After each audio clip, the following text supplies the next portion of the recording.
Welcome to Sara with stories. இன்றைக்கி நம்ம பார்க்க போகிற கதை அண்ணனும் தம்பியும். ஒரு ஊரில் அப்பா அம்மா 2 குழந்தைங்களோட வாழ்ந்துக்கிட்டு இருந்தாங்களாம். அப்படி வாழ்ந்துட்டு இருக்கும்போது அவங்களுடைய அப்பா அம்மா 2 பேருமே இறந்துட்டாங்க.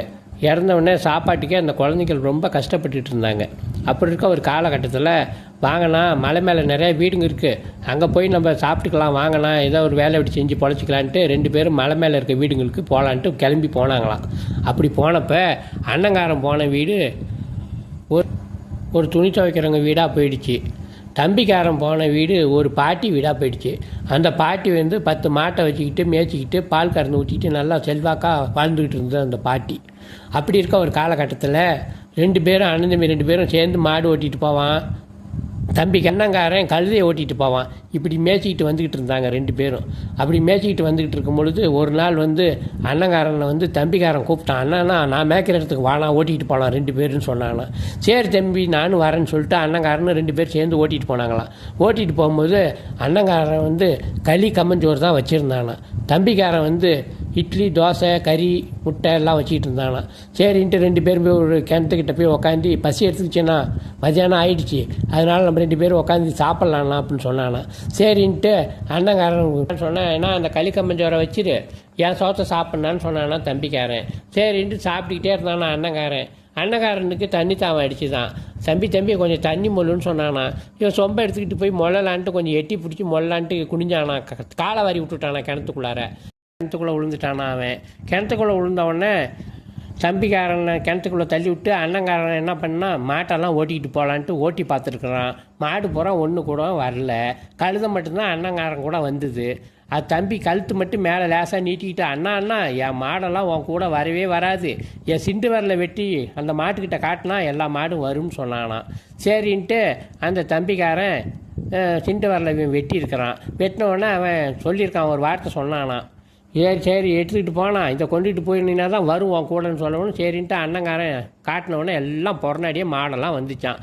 மாட்டை பறம் ஓட்டிகிட்டு பாட்டிக்கிட்ட விட்டானா. ஏன் எங்கள் பையன் வரலையான்னு கேட்டுச்சான்.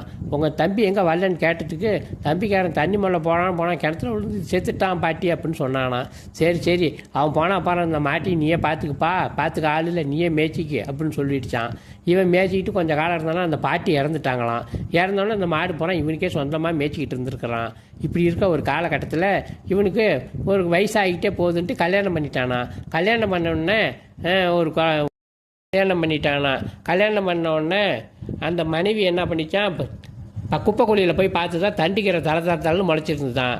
அண்ணங்காரன் என்ன பண்ணியிருக்கான், தம்பிக்காரனுடைய சிண்டு வரல அந்த தாவலை புதைச்சி தொட்டு அந்த தாவலை தண்டிக்கிற முளைச்சிருந்து தான். அதெல்லாம் பறிச்சிட்டு அண்ணங்காரனுடைய பொண்டாட்டி அதெல்லாம் கரித்து நல்லா சாப்பிட்டுச்சான். சாப்பிட்டவொடனே அதே மாதமாக இருந்து தம்பிக்காரன் அண்ணன் பொண்டாட்டியோட வயிற்றில் பிறந்துட்டானா. அவன் பேச ஆரம்பித்த உடனே அவன் இந்த மாடு பூரா எண்ணுதுன்னு சொன்னானா. சொன்னதுக்கு நீ எப்படா நேத்தாண்டா எங்கள் பொண்டாட்டி வயிற்றில் பிறந்தா மாடு பூரா ஒன்று எப்படா வரும்னு கேட்டாங்கண்ணா. அண்ணங்காரன் கேட்டானா. அதுக்கு சொன்னானா அந்த குழந்தை சொல்லிச்சான். அதுக்கு அவன் சொன்னானா, என் சிண்டு வரல வெட்டிட்டு போய் நீ புதைச்சி வச்சுருந்த, அது பக்கத்தில் நான் தலைன்னு நான் தண்டிக்கரையாக முளைச்சிருந்தேன். அதை எங்கள் அண்ணி பறித்து சாப்பிட்டா அதே மாதமாக தான் நான் பிறந்துட்டேன். அதனால் இந்த மாடு பிறந்து நான் வந்துட்டேன். நான் இந்த மாடு பூரா எண்ணு தான் நான் தம்பிக்காரன் சொன்னானா. ஆஹா நேற்று பிறந்தோம் உனக்கு அப்புறம் தம்பின்னு சொல்லுவேன், நீ எங்கள் வயிற்றில் எங்கே பிறந்துட்டு இப்படி சொல்கிறியாடான்னு கேட்டதுக்கு தண்டிக்கரை நீ சிண்டு வரல அண்ணங்காரன் சொன்னானா, எப்படா அவன் மாடெல்லாம் ஒன்றுதுன்னு சொல்லுவேன்னு சொன்னானா.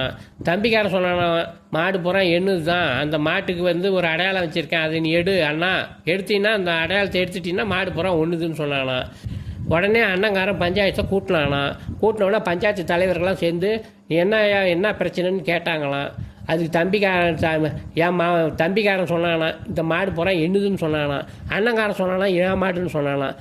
வச்ச அடையாளத்தை எடுன்னு சொன்னதுக்கு சின்ன பையன் சொன்னானா, ஒத்த கொம்பு ஓடி கொம்பை சாயின்னு சொன்னாங்களாம். மாடு பூரா கொம்பை சாஞ்சவனா பணம் காசாக கொட்டிச்சான் கீழே. அண்ணங்காரன் ஒன்றுமே சொல்லாத இருக்கிறவன் இன்னும் தெரியாத இருக்கிறவன் அடின்னு அடித்தாவனை அவனை பூரா விட்டே ஓட்டி விட்டாங்களாம். தம்பிக்காரன் அதை வச்சுட்டு சந்தோஷமாக வாழ்ந்தானா. இந்த கதையிலேருந்து நம்ம தெரிஞ்சுக்கிறது என்னன்னா, பேராசை பெரு நஷ்டம்.